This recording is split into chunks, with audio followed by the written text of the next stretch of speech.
I'm very proud to introduce you to my dear colleague Jeroen Bos as open education practitioner and librarian for our in the spotlight sessions. For it's a series. You can also see the rest on YouTube if you like. But Jeroen is my dear colleague in our library at the Radboud University in the Netherlands. But he's also a lecturer in Groningen, another city in the north of the Netherlands. And for his lectures of there, he has created an open textbooks with his students as a co-creation model. He will tell us all about it, I hope. And here you are, Jeroen. The floor is yours. I'm so curious. Yes, thank you, Monique. Thank you, Paola. So yeah, this is me, the Under the Spotlight session. And as you can see, the subtitle, it may come as a shock for some of you. It's Hello, Goodbye. It's an introduction of me as an open education practitioner, but it's also very sad to announce my goodbye from the group. Because I will leave the Radboud University, and that needs some explanation. As I currently work at the Radboud University as an open education facilitator, as Monique introduced me, I also work as a lecturer in early modern history for the University of Groningen, which is in the northern part of the Netherlands. But as per January next year, I will work for the Vrije Universiteit Amsterdam as curator of maps and atlases and digital academic heritage.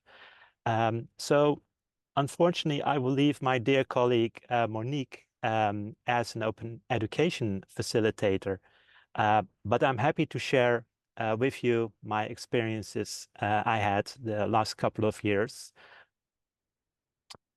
So the overview of this session and what's on the menu. The purpose, I would say, is to share my experiences as open education facilitator and as a lecturer in Groningen. And the topics I will address are the position that we have in the organization at the Radboud University, the goals that we set and the results that we've had in the previous years. I'm happy to share with you the open education that I used in my seminar, which is called Beyond the Map, and I will explain what that title means, and the lessons learned during the seminar. And as an extra, I will talk about Joan Blaeu, which was a cartographer of the 17th century, and his Atlas Maior, which is a very famous and renowned atlas. After which there is, of course, room for questions and discussion. And please, if something I talk about during the session which isn't clear, please feel free to interrupt me.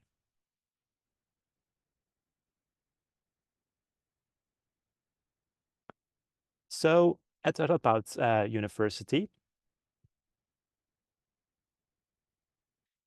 yeah, we together, Monique and I, we formed, as I will only work for one more week at Radboud University, the Radboud Open Education Team.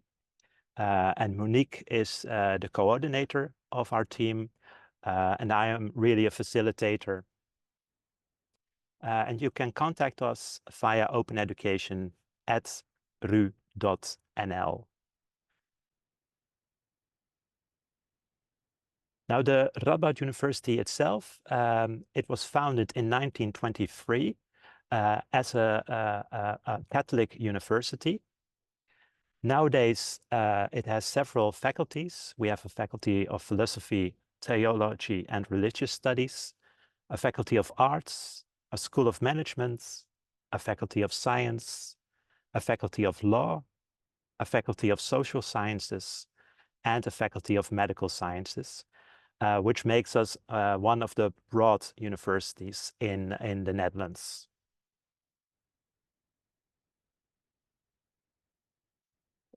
Now here are some numbers. We have around 25,000 students. We have yearly around 400 promotions. We have over 6,000 staff. And we have an impact ranking between the 300 and 400.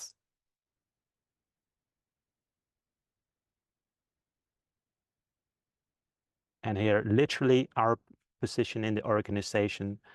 So Monique and I, we are part of the division Information and Library Services. And then the department User Support. And we form the Information Skills and Support Team.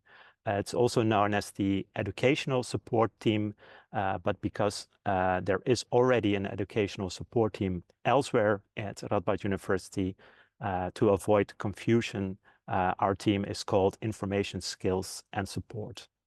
And we provide instructions in information skills to our students and to our lecturers and also to our researchers.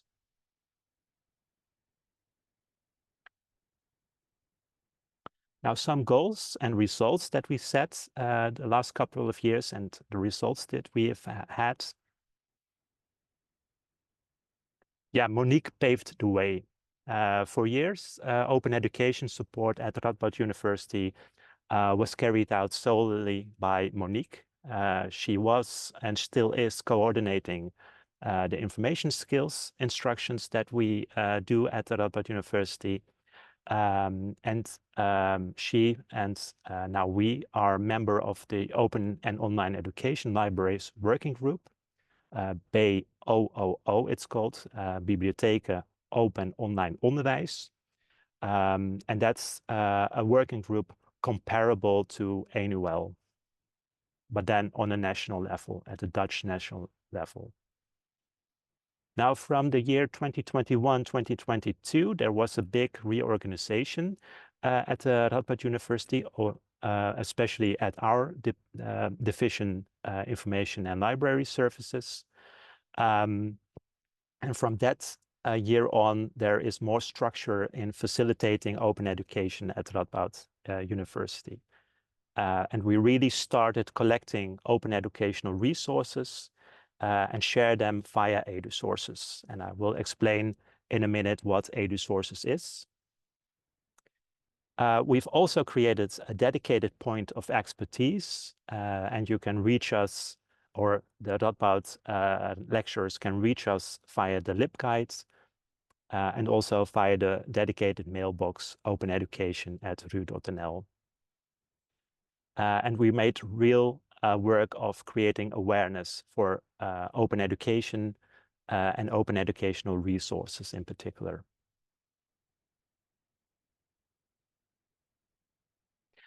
Now, I've just mentioned EduSources. What is EduSources?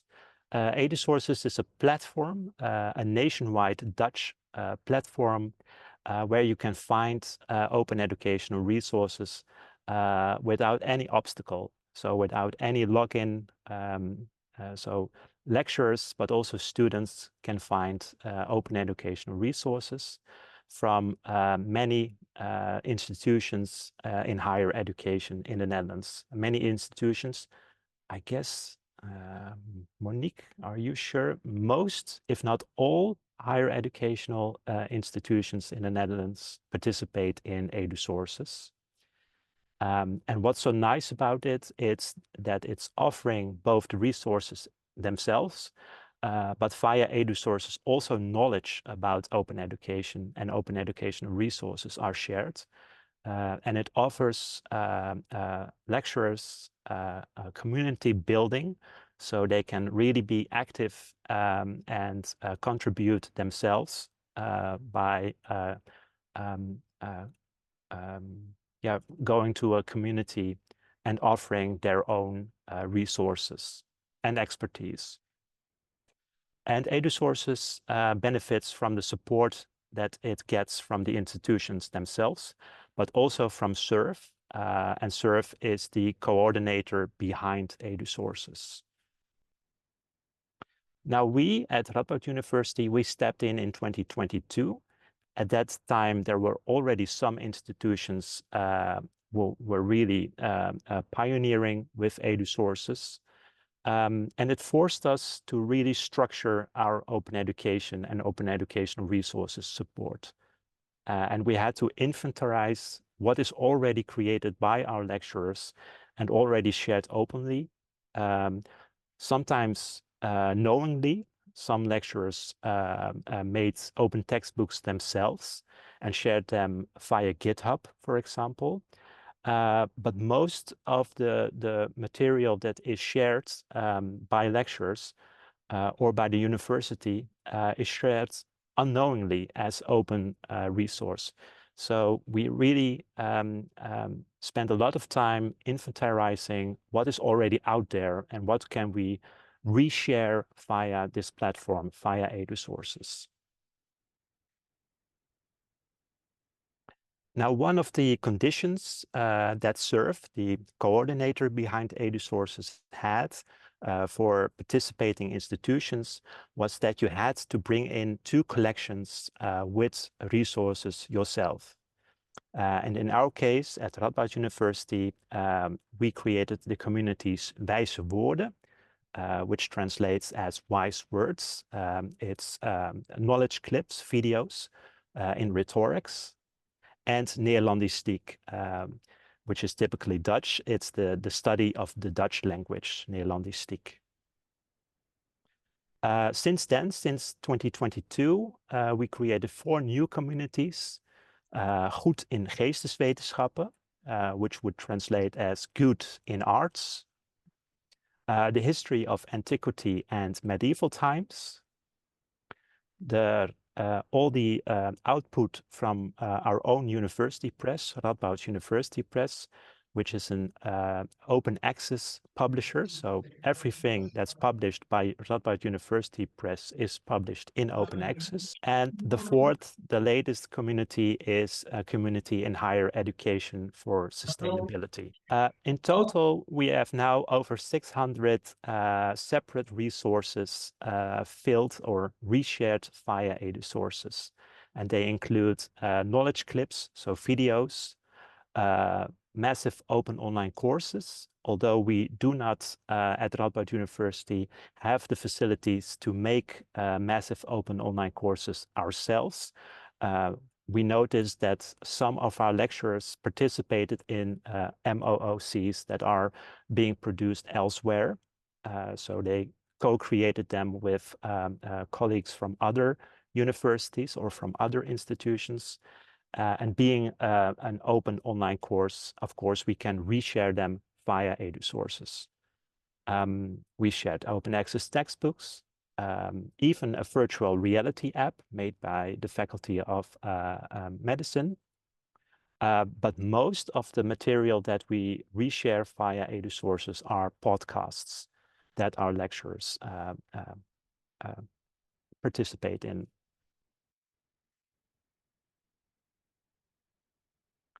So we also have a lot of work in creating awareness about what is open education and what are open educational resources, what are the benefits of open educational resources and why you should use them, and if it's possible, also create them yourself and reshare them. And we cannot stress it enough. You really need ambassadors for your message to really come through in your institution. And here you see Daniel Wigboldes.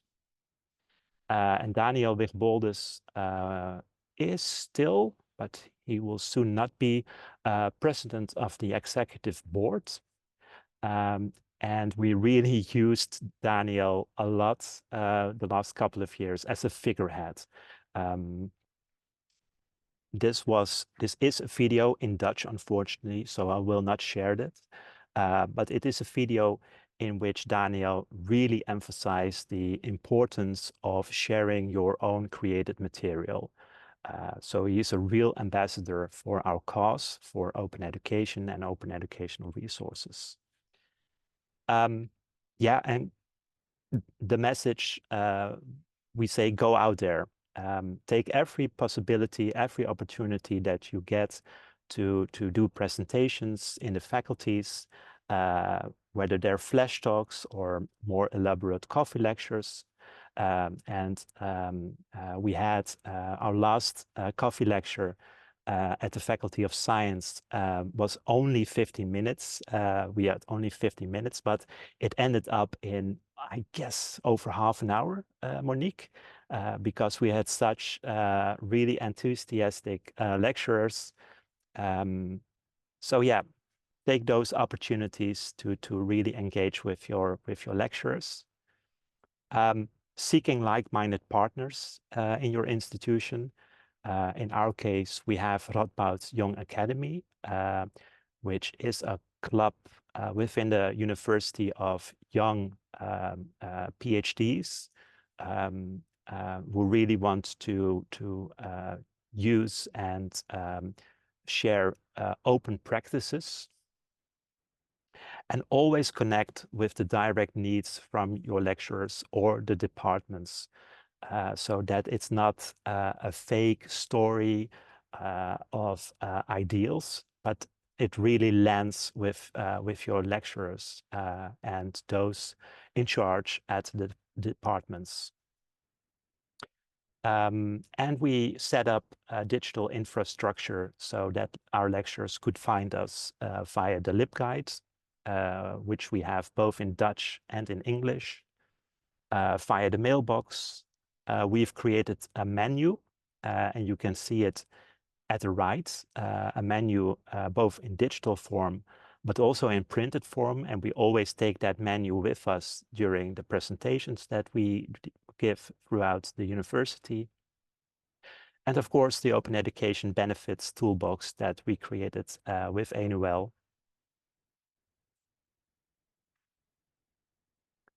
Some do's and don'ts in creating awareness for open education and open educational resources.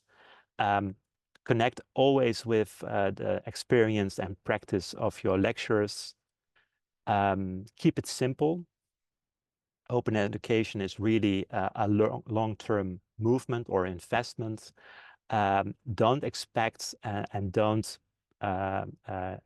send out the message that lecturers have to completely make open education the norm. I would say open where possible, commercial where necessary, and unfortunately commercial is still the norm, but try to make small steps in adopting open educational resources. So don't overwhelm by making it too big or create unrealistic expectations. Now, some of our lecturers would really want to do a massive open online course, but we really have to say no because we do not have the facilities at the moment to make those massive open online courses.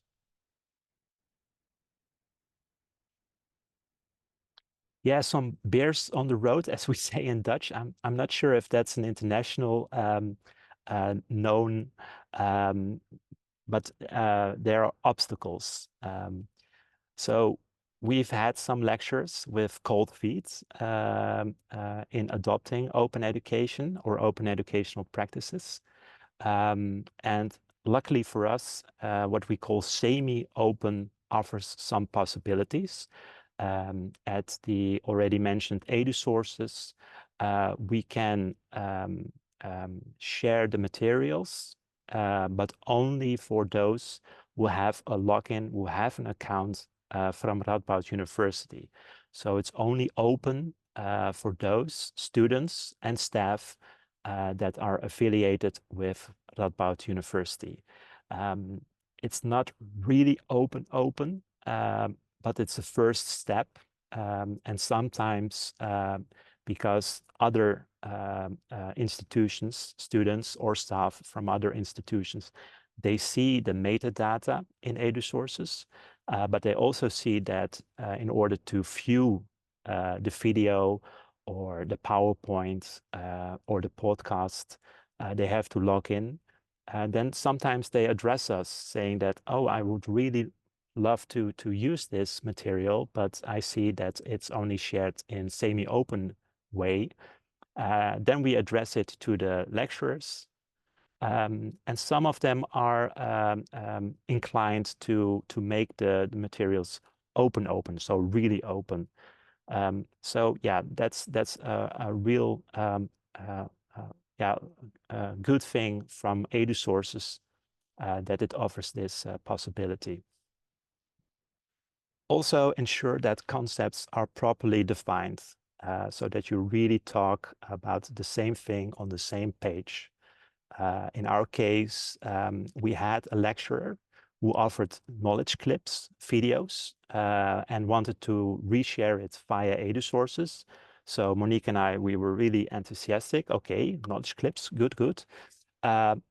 But in practice, what this lecturer did was the course that she gave, the lecture that she gave, she made short videos of it, where a specific topic is addressed or a theme is discussed. But unfortunately, these knowledge clips are just her lectures that she registered. Now, that's perfectly fine within the environment of the university, but we cannot share them openly because students are being recorded. Their voices, their likeness are being recorded, and the privacy and security regulations of our institute, of Radboud University, don't allow those kind of videos to be shared openly for good reasons. So yeah, what is a knowledge clip exactly? And for us, knowledge clips are recordings that are made in our knowledge clips studio without students, where a lecturer is put before a camera and he or she makes a video in which he or she explains a certain topic or theme. So that are real, between brackets, real knowledge clips. So yeah, also address with your privacy and security officers at your institute what can and what cannot be shared as learning material. So some future developments at Radboud University. We are working on open textbooks ourselves. And we also, there's also some developments with MPulse. So this year we had a pilot in creating open textbooks. We at Radboud University were inspired after a session by Sylvia Moes, Michiel de Jong, and Mira Buis-Zoek. And we were inspired to offer this also for our lecturers at Radboud University. So this pilot was set up in collaboration with Radboud University Press, and we worked with the press books license that the University of Groningen already has. And it resulted in that at next year, in the first quarter of 2025, 2 open textbooks will be published. So we're very pleased with that.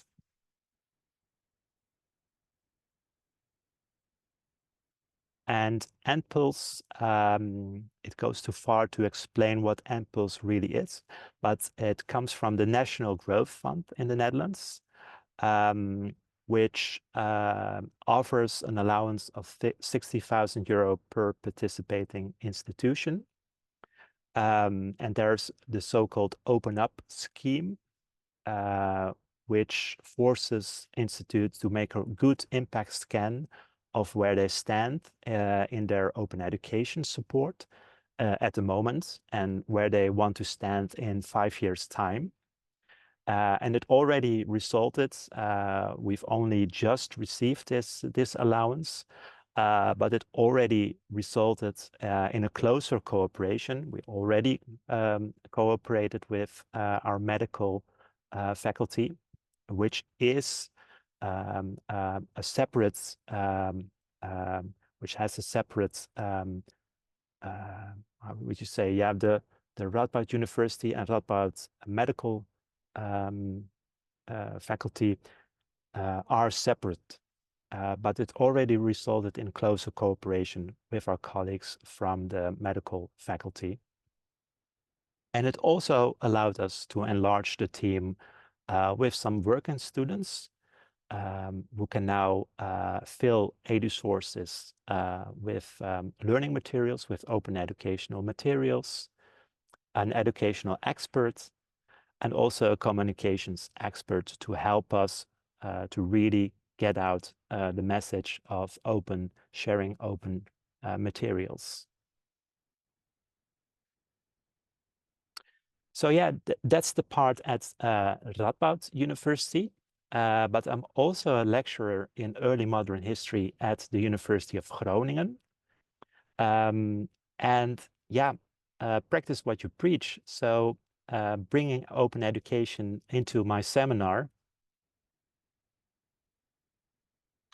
So last academic year, I gave a seminar. It was a seminar about Joan Blaeu's Atlas Maior, which was published in the 17th century as this really, really expensive but beautiful atlas in several volumes of all parts of the world.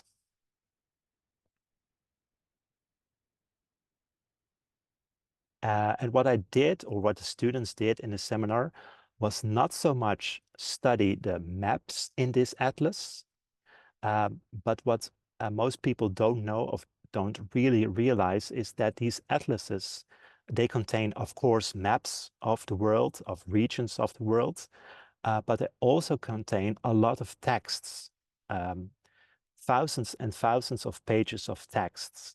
And that is what my students did.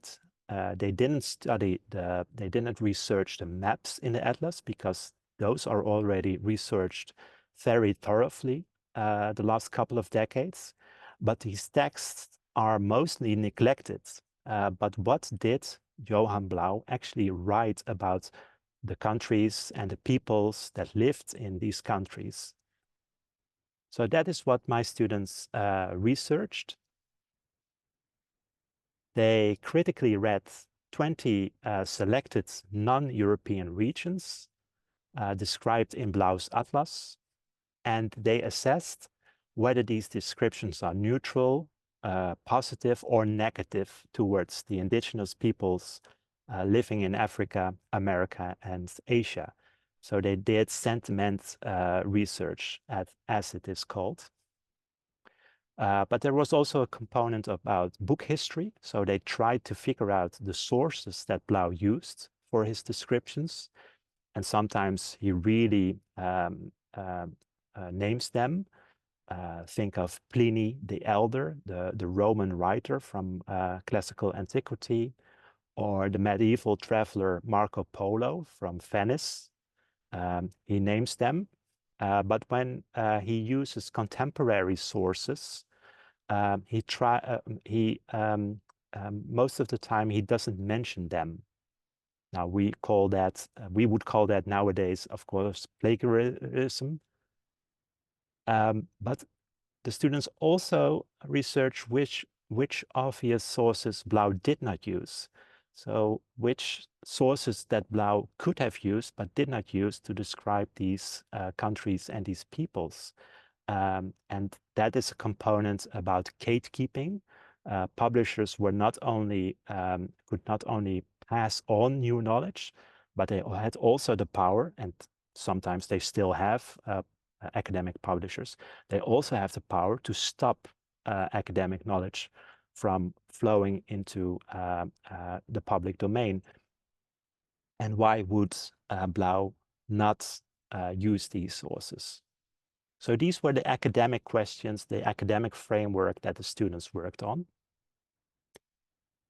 But there was also a public outreach component And for that, the students and me, we visited the special collections of the University of Groningen, which isn't that far. It's across the street from where I give the seminar. But we also visited the Rijksmuseum in Amsterdam, which from Groningen is quite something to organize. And we visited the Rijksmuseum so that the students could learn how to write texts for a bigger audience, for the general public, as to say, in a very condensed way. At the Rijksmuseum, the curators of the Rijksmuseum only have 60 words to describe an item in the collection. And for the students, that was really an eye-opener to have that small amount of words to describe sometimes very complex histories or very sensitive topics like slavery.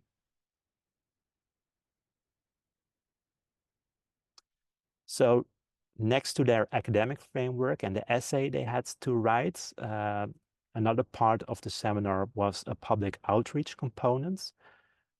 So in cooperation with the Special Collections Department of the University Library of Groningen, they had to address their research in about 400 words and write that for a general audience.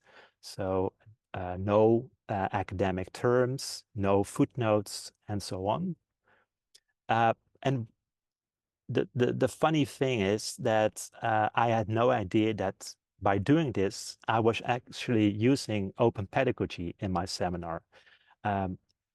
The aim of this component was to really let my students familiarize themselves with writing for a larger audience, because most of the students doing history, they do not become a historian themselves after they graduated, but they write texts for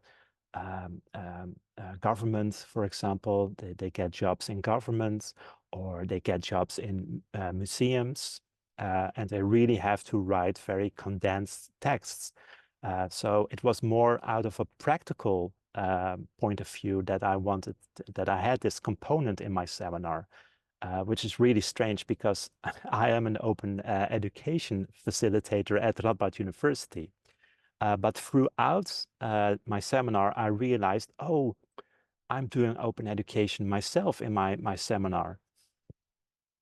So I came to realize that this seminar was also an opportunity, and I contacted Mira Buiszoek from the University of Groningen to discuss the creation of an open textbook. But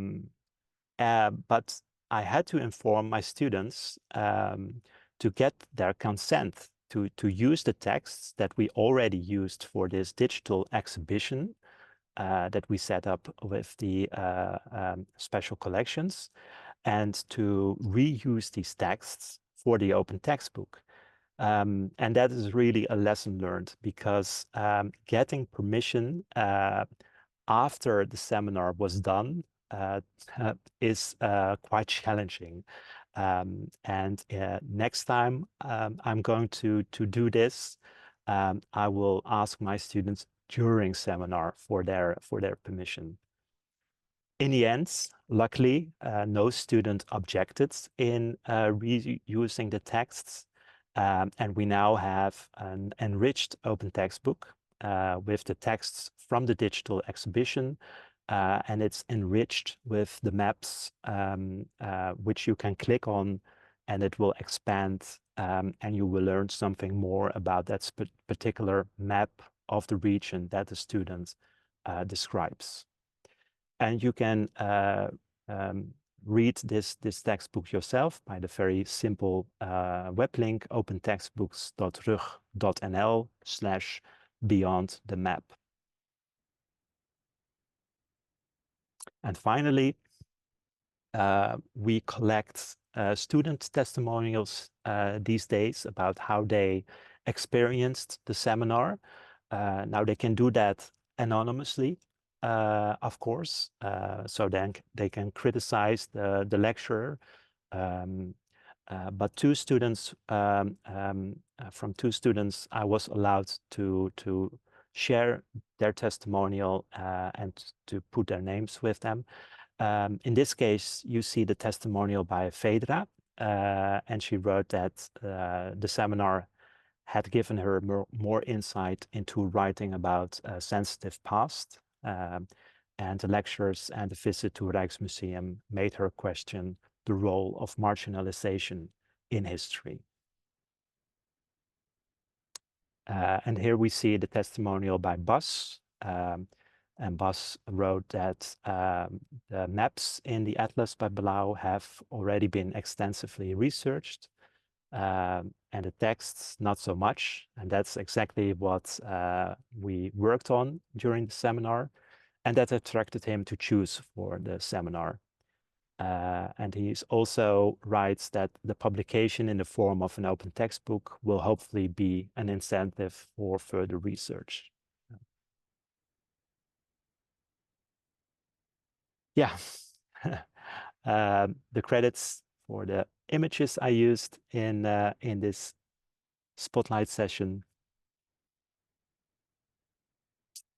And with that, yeah, that's my contribution. And I would like to thank Monique, Mira, and Paola, and of course, all the annual members for the positive energy during these years. And I would say, are there any questions, or did you get some inspiration from my talk? Yeah, I would love to hear from you. Thank you so much, Jeroen. I have one question. In your new job, will you also practice open education? Good one. Good one. Yeah, of course, I take the open virus with me in my new job. And I'm very lucky that most of the maps and atlases that we have digitized at the Vrije Universiteit, they are already available as an open material. So I will add to that. Yeah. And I will, of course, encourage lecturers and researchers using our collections to publish in open access or to use it as an open educational practice. Yeah, of course. Yeah, I wouldn't have expected that answer. And Nick is writing in the chat the open virus. No known cure. So I hope you also have this virus, but I know you have this virus. So some more questions from I have a question. Jeroen, thanks so much for sharing with us. First of all, it's amazing also to see it from the other side and to also trace your journey from the open education supporter to the actual practitioner of open education. And I was wondering, were you able to contaminate other teachers at your department with this virus, with the open virus, by sharing this example? I know you thought about it a bit further along the way during making of the course, but still, were you able to discuss it at our Faculty of Arts with your teachers and just to showcase what you did? No, not yet, not yet. But we have at my department, Early Modern History, we have a monthly talk, and I could address, yeah, why not? I could bring it in. Yeah. Wonderful. I wonder what their feedback would be, and maybe you get some additional ideas and inspiration. Please let us know. Of course. Thanks. Yeah, and thank you again also from me, Jeroen, for being open to share with us your great experience as educator, not only as a librarian, which is great for us to see, and also being inspired by your open practices. So my question is the same somehow. Are you going to continue also working with students to co-create with them and to get them involved? Because the additional question would be, how did they react to your approach? Were they enthusiastic? Were they familiar with your open approach? Was there something like a seed that you were able to somehow share with them so that they become open practitioners too in their activities? Yeah, they were enthusiastic, but more, not so much, I think, for the open concept, but more that they could share what they did at the university with their family, with their parents, with friends. So the moment that it was published as a digital exhibition, I get reactions from the students. Oh, that's fine, and I can share it now with my parents. Because they really have the feeling that all these academic essays and papers they have to write, they end up in the digital fold, I would say, of the lecturer, and he or she, the lecturer, reads the paper. We assess them, we give them a grade, and that's it. So they're really happy that they can now share it openly with the world. Some told me that it was great for their resume. Yeah, that's also a good reason. Why not? Yeah. Why not? Why not? But the open virus, such as we have, I'm not sure whether the students see it this way. For them, let's be honest, for them, it's also one of the things they have to do in order to get their grades. Yeah. Of course. But starting from the practice can be a good way anyway for them later on to think back at this experience with this additional lens. Exactly. Yeah. Thank you very much. Thank you. Are there any more questions? Well, I was just confess I'd never heard of the Atlas or of Joan. But my people won't be surprised that I'm banging on about Wikipedia again, because the scope to incorporate this type of stuff into Wikipedia as well. I was already just looking. I'll add a link to the book there, but that's another. I'm just really interested in encouraging students to contribute to Wikipedia in different languages as well, of course, because you've done that in Dutch and English, but there's 300 odd languages in Wikipedia, so there's huge scope for raising the profile even further through that. But that's just my, as you know, obsession. Yeah, that was also a question from the department. I gave the seminar in Dutch because the students, they researched the Dutch language edition of the Atlas Maior, which is titled the Groten Atlas, the Big Atlas. And they asked if I could give this seminar in English to also reach out to our international students. And because this atlas really has an international impact. But I had to disappoint them because the atlas was published in Latin, of course, the language of the scientific language in the early modern time. It was published in French, which was the elite language at that time. It was published in Dutch, being the home country of Joan Blaeu, and in German, but it was not published in English because, English was just a marginal language back in the 17th century. And Joan Blaeu probably did not see much benefit, commercial benefit, to publish an English language version of the atlas. But yeah, my students, they had to read Dutch, and not only read Dutch, but 17th century Dutch, which is already a challenge, and to have international students reading 17th century Dutch would be too much for the seminar. Yeah. But I'm very happy that the digital exhibition is fully bilingual, so in Dutch and in English. And that's also the case with the open textbook. It's published completely in Dutch and in English.